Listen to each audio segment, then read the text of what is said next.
Good morning. Battalion Chief Jamie Moore, Los Angeles Fire Department, in charge of the mid-Wilshire Koreatown area.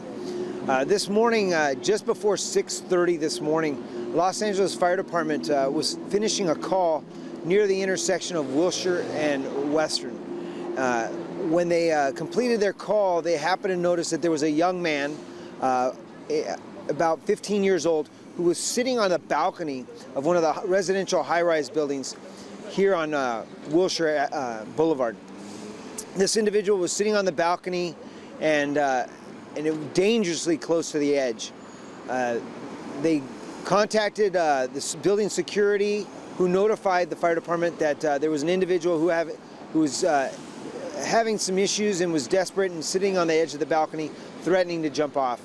Los Angeles Fire Department responded in full force. We brought three what we call rescue air cushions, and those are cushions that are used in the event somebody is about to fall off or jump off of a building to be able to rescue those individuals.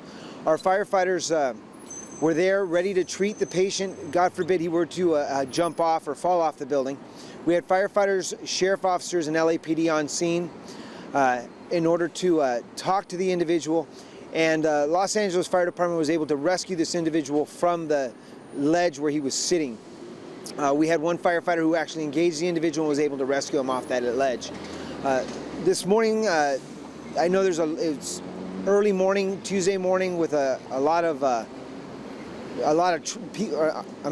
know it's early in the morning, and there were a lot of people commuting back and forth to work, but the red line was never affected, the bus lines were never affected, and commuters were able to travel as normal. Nobody was ever injured on this incident. We were able to get the patient down. He's being assessed by doctors as we speak. Now, I understand you said that no one was affected in terms of the transit, but no one was allowed to enter the train station, right, for a whole while, right? No, the train station was open. They just weren't allowed to use the main entrance that they normally use. We had to use the elevator entrance because we had to shut the escalators down because it was actually in line to the area where the air cushions were being deployed. How do you prepare for something like this, especially a high-rise? Well, we train as often as we can.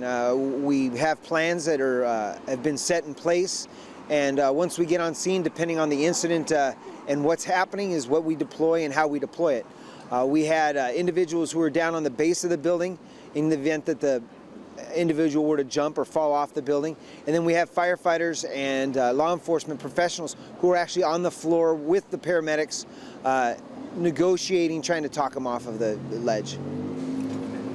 Like he was very high up. How do you negotiate? He was on the 17th floor, and that is very high. I mean, you're talking 1,700 feet up in the air.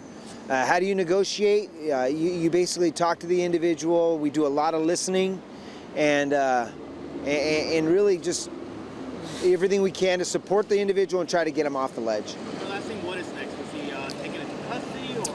Well, he will be with law enforcement. Whether or not he goes into custody is up to a law enforcement matter. We ensure that he's medically safe, and we also have a mental assessment of the individual to make sure he gets treated for anything that he may need. So was he transported to the hospital? He's being transported to the hospital for an evaluation, yes.